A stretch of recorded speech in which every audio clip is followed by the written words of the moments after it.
ভাইরা আমার, মিশরের একটি সত্য ঘটনা বলতেছি। আল্লাহর একজন যুবক আবেদ ছিল, এত পরেজগার, সবসময় আল্লাহর জিকির আজগারে থাকতো, আল্লাহর ইবাদতে ডুবে থাকতো। আর এত বেশি ইবাদত করত, তার চেহারার মধ্যে সবসময় নূরের চমকাইতো।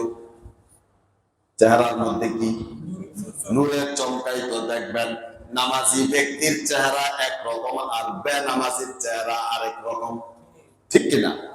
5 ওয়াক্ত নামাজ যে নিয়মিত করে, আল্লাহ তার চেহারার মধ্যে নূর দিয়া দেয়। সুবহানাল্লাহ।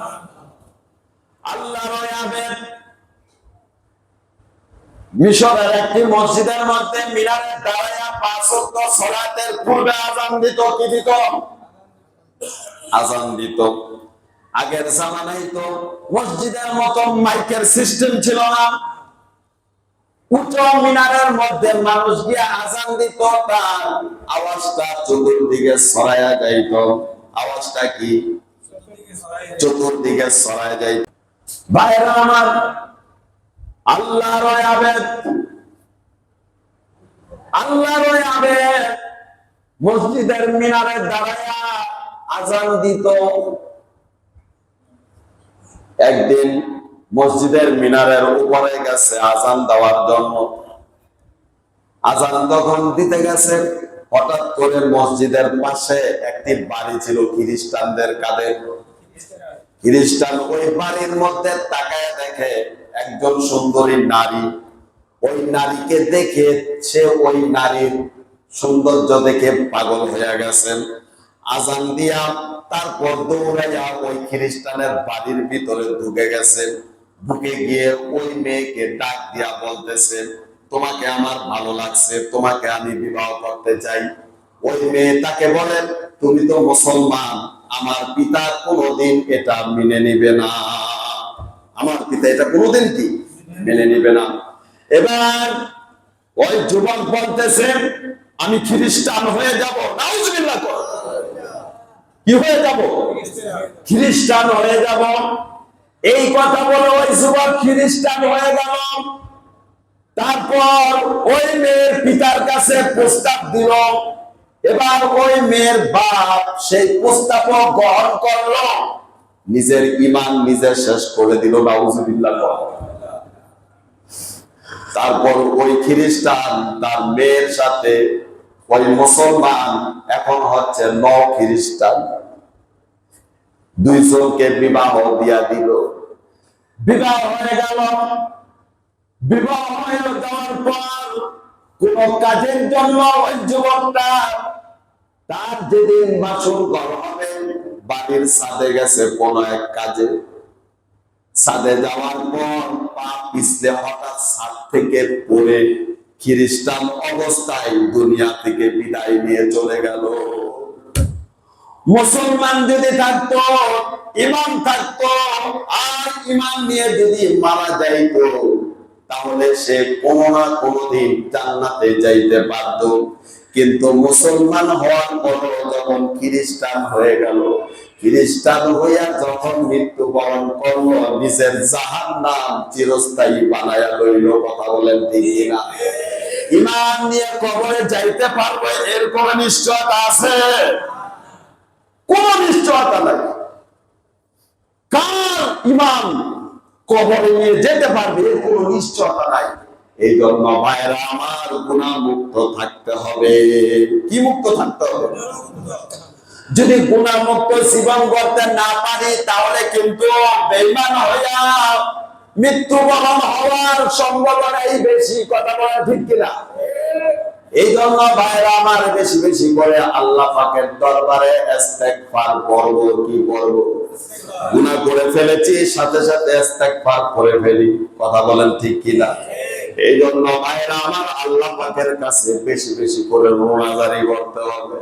আল্লাহ পাকের দরবারে নিজের গুনাহের জন্য দোয়া করতে হবে। কিন্তু আফসোস লাগে, নিজে গুনাহ করি, অপরের দোষ চর্চা করতে আমাদের একটু দ্বিধা লাগে না। কথা বলেন ঠিক কিনা? নিজের অপরাধের শেষ নাই, পরে কি করে, পরে চুরি করে, পরে ডাকাতি করে, পরে জিনা করে, পরে সুদ খায়, পরে ঘুষ খায়, এগুলো নিয়ে আমরা ব্যস্ত থাকি। কিন্তু আমি তো চিন্তা করি আমার নিজের অপরাধের শেষ নাই। আছে? নিজের অপরাধের শেষ নাই, পরের দোষ চর্চা করে কি লাভ? যতটুকু কামাই করি পরের দোষ চর্চা করে আরো সর্বনাশ করি। কথা বলেন ঠিক কিনা? আল্লাহ পাক আমাদেরকে যেন হেদায়েত নসিব করেন। আজকে যে আলোচনাগুলো করলাম, আমাকে আপনাকে আল্লাহ পাক যেন গুনাহ মুক্ত জীবন দান করেন। সকল বলি আমিন। মানুষ দুইটা সিফত নিয়ে দুনিয়ায় বাস করে। একটা হচ্ছে ভালো গুণ, আর আরেকটা হচ্ছে মন্দ গুণ। ভালো গুণ আর মন্দ গুণের মধ্যে পার্থক্য হচ্ছে, ভালো গুণ যেটাকে আমরা বুঝি ভালো কাজ করা, আমল করা, আল্লাহর হুকুম আহকাম আদেশ নিষেধ মানা। আর মন্দ গুণ বলতে আমরা যেটা বুঝি সেটা হচ্ছে আল্লাহর নাফরমানি, গুনাহ।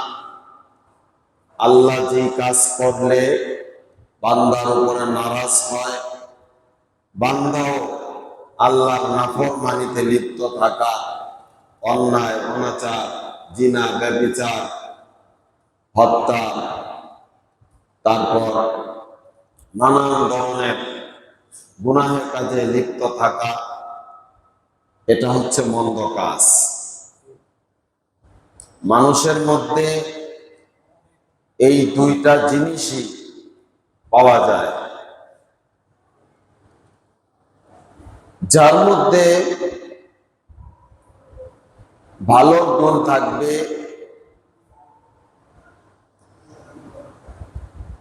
আর যার মধ্যে মন্দ গুণ থাকবে, এই দুইটার মধ্যে পার্থক্য আছে কি নাই? মানুষ বেশি গুনাহ করলে কি ক্ষতি?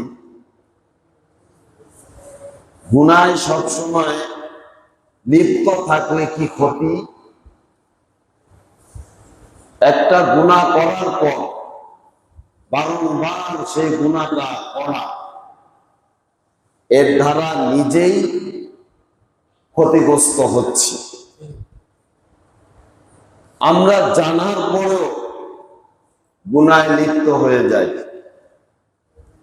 পাগল ছাড়া কোন সুস্থ মানুষ এই কথা বলতে পারবে না যে সে গুনাহ বোঝে না। পাগল ছাড়া কোন সুস্থ মানুষ গুনাহ বোঝে না এমন লোক আছে?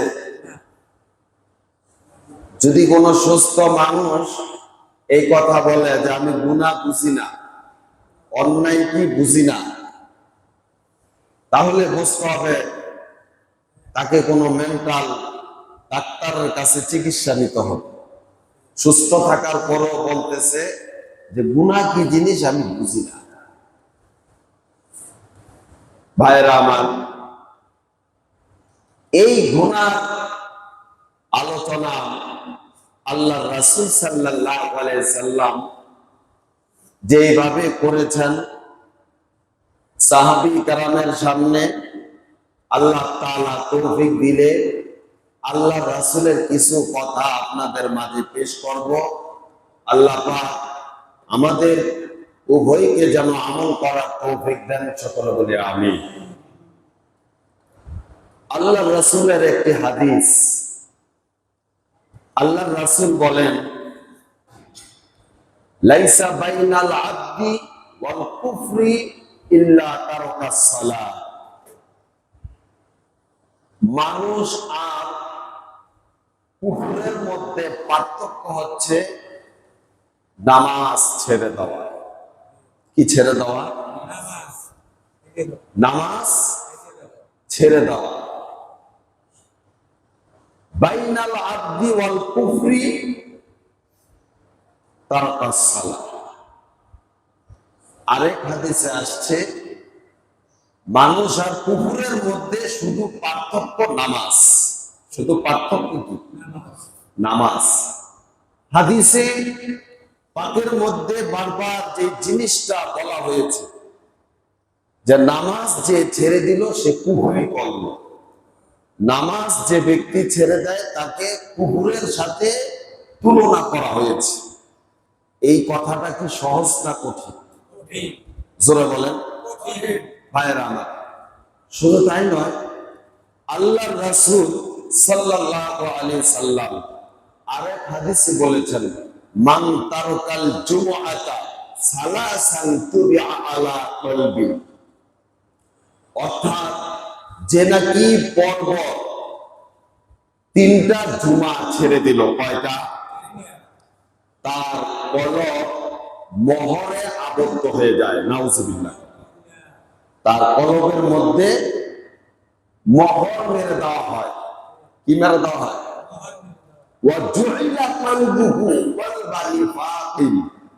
তারপর আল্লাহ রাসূল বলেন তার কলবটা মুনাফিকের কলব হয়ে যায়। নাউজুবিল্লাহ। যে পরপর 3টা জুমা ছেড়ে দেয় তার কলবটা তখন মুনাফিকের কলব হয়ে যায়। তার দ্বারা কি ইসলামের কোনো কাজ হবে? জোরে বলেন। তার দ্বারা কি কোনো সামাজিক কল্যাণমূলক কাজ হবে? কেন হবে না? তার কলবটা মুনাফিকের কলব হয়ে গেছে। ভাইয়েরা আমার, এই যে যত অন্যায় অপরাধ আমরা দেখি, এর কারণ হচ্ছে নামাজ ছেড়ে দেওয়া।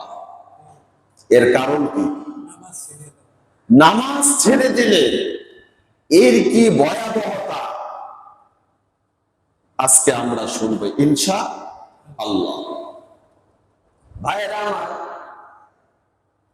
মুফাসসিরিনে কেরাম একটি ঘটনা তারা উল্লেখ করেছেন হুজুর সাল্লাল্লাহু আলাইহি সাল্লামের জামানার। কোন জামানা? আল্লাহর রাসূল সাল্লাল্লাহু আলাইহি সাল্লামের একজন সাহাবী ছিলেন, যার নাম ছিল সালাবা বিন হাতিব। আল্লাহর নবীর এই সাহাবী একদিন আল্লাহর রাসূলের দরবারে গিয়ে আরজ করলেন, ইয়া রাসূলুল্লাহ, আপনি আমার জন্য দোয়া করুন, আমি যেন সম্পদশালী হতে পারি। আল্লাহর রাসূল সাল্লাল্লাহু আলাইহি সাল্লাম বললেন, হে সালাবা, আমার যে আনিত আদর্শ তোমার কি পছন্দ হয় না? আমি আল্লাহর কসম করে বলছি, যে আল্লাহর কুদরতি হাতের মধ্যে আমার জান, আমি যদি চাইতাম এই মদিনার পর্বতগুলো আমার জন্য স্বর্ণ হয়ে যাবে, আল্লাহ রাব্বুল আলামিন আমার জন্য এগুলো সম্পদ বানায়া দিত, আর এগুলো আমার আশেপাশে ঘোরাঘুরি করত। কিন্তু আমি দুনিয়ার ধন সম্পদ প্রাচুর্য পছন্দ করি না, ভালোবাসি না। দুনিয়ার আধিক্য, দুনিয়ার সম্পদ আমার ভালো লাগে না। আমি চাইলে বহু আগে সম্পদশালী হতে পারতাম। আল্লাহর রাসূলের জবানে যখন এই কথা শুনল, সালাবা তৎক্ষণাৎ সে সেখান থেকে চলে গেল। কিছুদিন পরে আবার সে আসলো, এসে আবার নতুন করে আল্লাহর রাসূলের কাছে তার কথা ব্যক্ত করলেন, ইয়া রাসূলুল্লাহ, আমার জন্য আপনি একটু দোয়া করুন, আমি যেন সম্পদশালী হতে পারি। আমাকে যদি আল্লাহ সম্পদ দান করেন তাহলে পাওনাদারের যে হক আছে আমি পূরণ করে দিব। আমার যে আত্মীয় স্বজন অসহায় মত দরিদ্র তাদেরকে আমি দান করব, খয়রাত করব, আপনি একটু দোয়া করে দিন। আল্লাহর রাসূলকে বারবার পীড়াপিড়ি করার পর আল্লাহর রাসূল বিরক্ত হয়ে দোয়া করে দিলেন। কি হয়ে দোয়া করছে? বিরক্ত হয়ে দোয়া করে দিলেন। দোয়া করার পর ওই সাহাবা তিনি কিছু ছাগল পালন করতেন। যেহেতু আল্লাহর রাসূল দোয়া করেছেন, এই দোয়ার বরকতে তার ছাগলের পালের মধ্যে বরকত দেখা দিল। সে মদিনার শহরে বাস করত। যখন দেখা গেল ওই ছাগলের পালের মধ্যে আল্লাহর রাসূলের দোয়ার বরকত প্রস্ফুটিত হলো, সে তার ব্যবসা দেখতে পেল যে বড় হয়ে গেল। এই জন্য মদিনার শহর থেকে একটু দূরের জঙ্গলে চলে গেল ছাগলের পাল নিয়ে। দূরে যাওয়ার পর আগে 5 ওয়াক্ত নামাজ মসজিদের নববীতে পড়ত। ছাগলের পাল বড় হওয়ার কারণে যখন মদিনার শহর থেকে দূরে চলে গেছে, সেখানে যাওয়ার পর এখন মাত্র মসজিদে নববীতে 2 ওয়াক্ত নামাজ পড়ে। কয় ওয়াক্ত? যোহরের নামাজ আর আসরের নামাজ। কোন নামাজ? সবাই বলেন কোন নামাজ? যোহরের নামাজ আর আসরের নামাজ আদায় করে আল্লাহর রাসূলের পিছনে।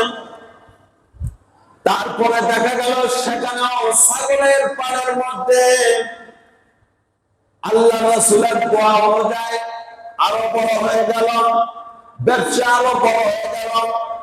এবার তার ছাগলের পাল নিয়ে সেই জঙ্গল থেকে একেবারে মদিনার শহরের শেষ প্রান্তে চলে গেল। সেখানে যাওয়ার পর এখন শুধু সপ্তাহে একদিন জুমার নামাজ আল্লাহর রাসূলের পিছনে পড়েন, আর বাকি নামাজগুলো তার যে ব্যবসা প্রতিষ্ঠান সেখানে আদায় করে। সেখানে সাহাবা যাওয়ার পর তার ব্যবসার পরিধি আরো বড় হয়ে গেল, প্রসারিত হয়ে গেল। সেখানেও সে থাকতে পারল না, ব্যবসা বড় হচ্ছে। এবার সে সেই মদিনার শেষ প্রান্ত থেকে আরো দূরে চলে গেল।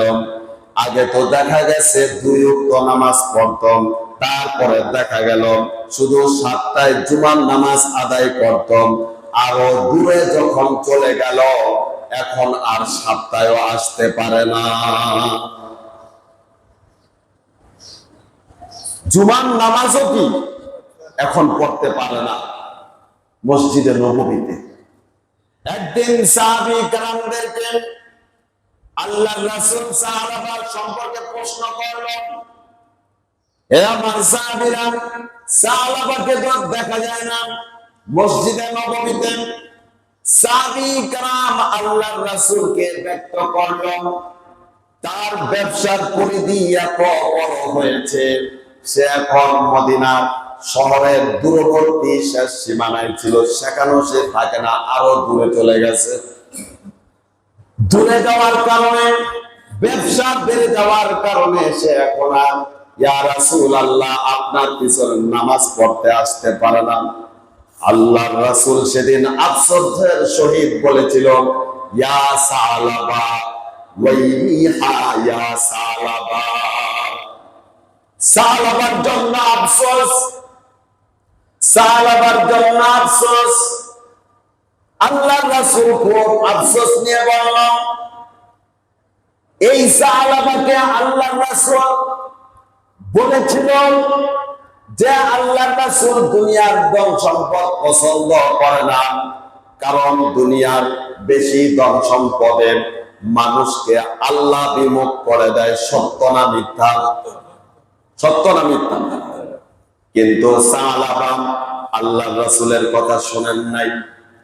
এরপর আল্লাহ রাব্বুল আলামিন যাকাতের বিধান নাযিল করলেন।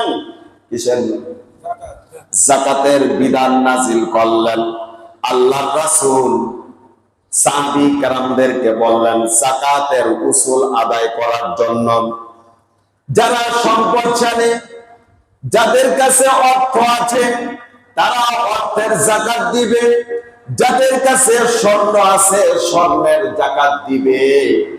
আর যাদের কাছে পশু আছে অতিরিক্ত, সেই পশুর যাকাত তারা আদায় করবেন। আল্লাহর রাসূল বিশেষভাবে আল্লাহর রাসূলের দুইজন সাহাবীর কাছে লোক পাঠাইলেন যাকাত আদায় করার জন্য। একজন হচ্ছে সুলাইম গোত্রের লোকের কাছে, আরেকজন হচ্ছে সালাবা। তাদের কাছে আল্লাহর রাসূল চিরকুট লেখলেন, তোমাদেরকে আল্লাহ তাআলা যেই পশু দিয়েছে ওখান থেকে তোমরা যাকাতের উসুল আদায় করো। তারপর আল্লাহর রাসূলের দুইজন সাহাবী আল্লাহর রাসূলের কাছ থেকে চিরকুট নিয়ে সর্বপ্রথম সালাবার কাছে গিয়ে ব্যক্ত করলাম আল্লাহর রাসূল এই চিরকুট পাঠিয়েছেন। সালাবা সেই চিরকুটটা পড়ল, পড়ার পর সে বিরক্ত সহকারে বলতেছে, আল্লাহর রাসূল এই চিরকুট পাঠিয়েছে না, এটা তো আমার মনে হচ্ছে এটা যাকাত নয়, এটা হচ্ছে জিজিয়া অর্থাৎ কর ট্যাক্স, যেরকম ভাবে কাফেরদের কাছ থেকে নেওয়া হয়। আমি তো মুসলমান, আমার কাছ থেকে কেন এভাবে ট্যাক্সের মতন জিজিয়ার মতন কর আদায়ের নির্দেশ দেওয়া হলো, এটা তো ঠিক নয়। এই কথাটা কি আল্লাহর রাসূলের বিরুদ্ধে চলে গেল কিনা বলেন? বিরুদ্ধে চলে গেল না? যেই জায়গার মধ্যে আল্লাহর নির্দেশ, আল্লাহ যাকে মাল দিয়েছে তার যাকাত আদায় করা ফরজ নাকি? কথা বলেন। কিন্তু সাহাবা ব্যক্ত করলো যে আমার তো অনেক সম্পদ, এটা মনে হয় আল্লাহর রাসূলের সহ্য হচ্ছে না, চিল্লায়ে পড়ো নাউযুবিল্লাহ। তোমরা আমার কাছে যে কথাটা আর যে চিরকুটটা দিয়েছ বলেছ, আমি ভেবে চিন্তে দেখবো কি করা যায়, তোমরা আমার কাছে পড়ে এসো। সাহাবী কারাম সালাবার কাছ থেকে চলে গেল সুলাইম গোত্রের ওই ব্যক্তির কাছে। ওই ব্যক্তির কাছে গিয়ে যখন আল্লাহর রাসূলের কথাগুলো পেশ করলো, সুলাইম গোত্রের ওই ব্যক্তিটা আল্লাহর নবীর সাহাবী, তার নবীর কথাটা সে সাদরে গ্রহণ করলো, আল্লাহর শুকরিয়া আদায় করে বলল, আল্লাহ রাব্বুল আলামিন আমাকে অসংখ্য সম্পদের মালিক বানিয়েছেন। আল্লাহর রাসূল যেহেতু নির্দেশ করেছে, আমার যে সেরা উটগুলো আছে আমি সেটা প্রেজেন্ট করতে চাই আল্লাহর রাসূলের দরবারে। তারপর সুলাইম গোত্রের ওই লোকটা, ওই সাহাবী, তার সারা সারা যে উটগুলো ছিল এগুলো যাকাত হিসাবে সে দিয়া দিল সাহাবী কেরামের কাছে। আল্লাহর রাসূলের কাছে ওই সাহাবীরা উটগুলো নিয়ে গেল, আল্লাহর রাসূলের সামনে যখন প্রেজেন্ট করল, আল্লাহর রাসূল বললেন, এই উৎকৃষ্ট উটগুলো তোমরা কেন এনেছ?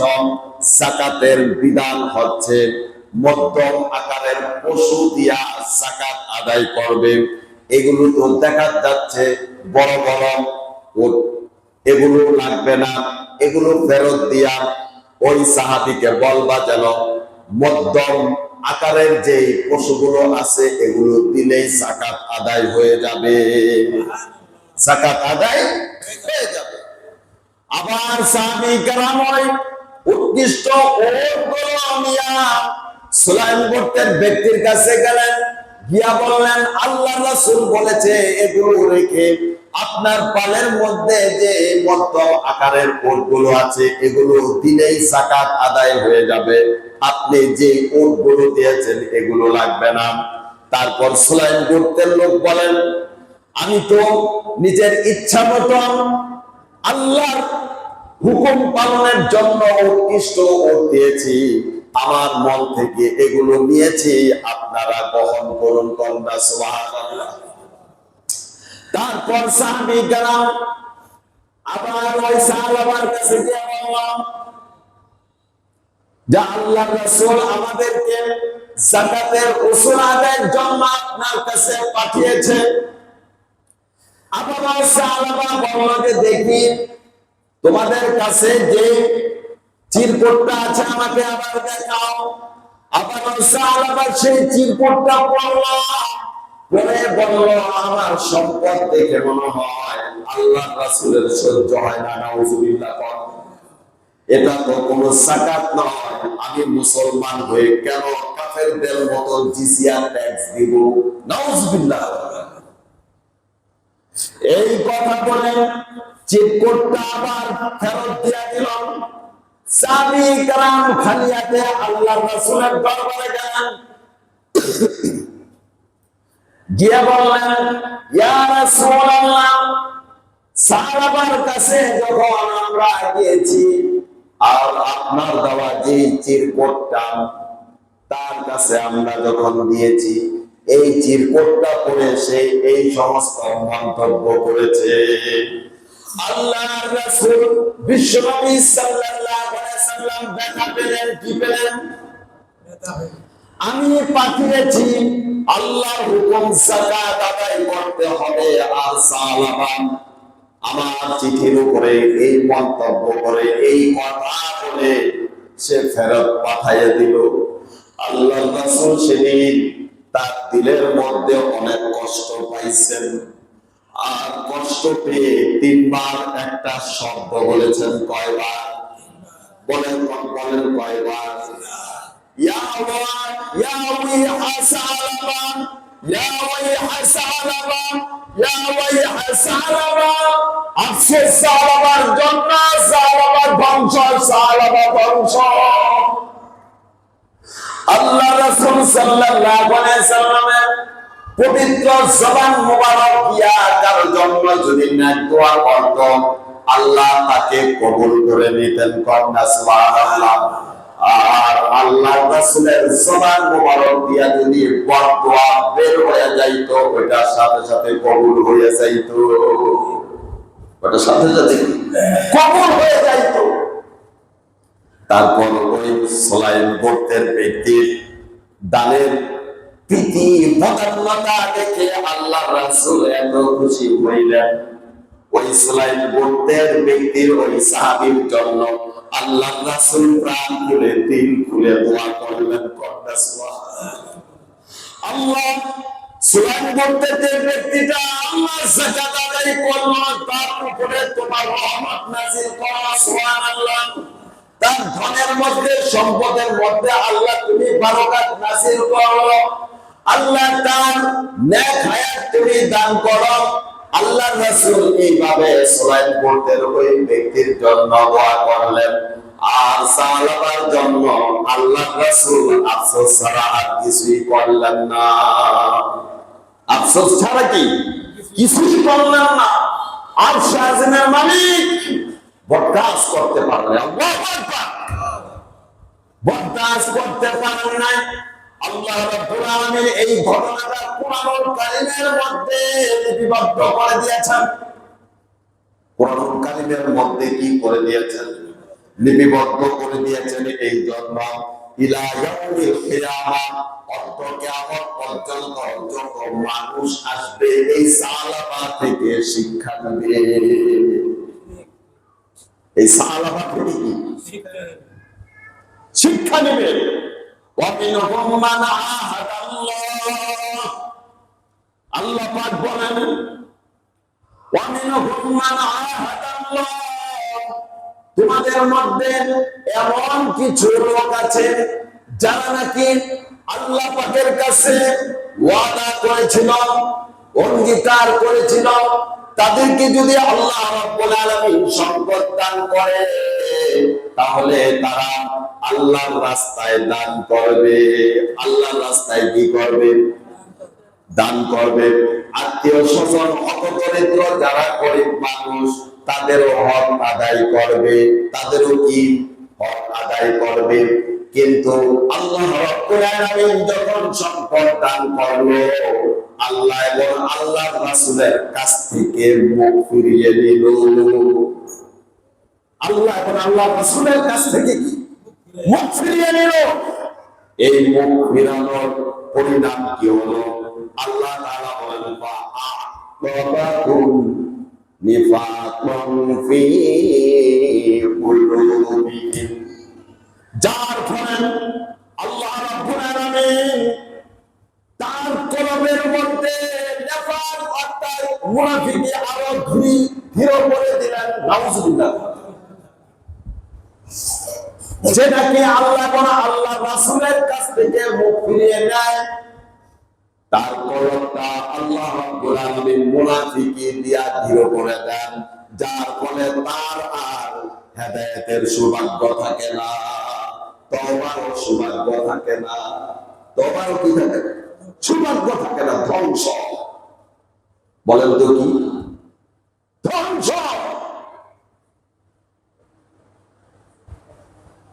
সাহাবী হওয়ার পরেও আল্লাহ এবং আল্লাহ রাসূলের হুকুমের বিরোধিতা করার কারণে দুনিয়া, ঈমান, আখিরাত সব বরবাদ, সব কি বরবাদ। আল্লাহ তাআলা আমাদেরকে পরীক্ষা নেন, কাউকে সম্পদ দিয়া, কাউকে সম্পদ না দিয়া। ঠিক আছে? এই যে দেখেন, বেশি সম্পদে কি হইল? নামাজ গেছে, তারপরও কার পিছনের নামাজ? আল্লাহর নবী সাল্লাল্লাহু আলাইহি সাল্লাম সম্পদের লোভে নামাজ ছেড়ে দেওয়ার কারণে পরবর্তীতে অন্তর নেফাকে মুনাফিকিতে পড়ে গেছে। এই জন্য ঈমান নিয়ে আর কবরে যাইতে পারে নাই।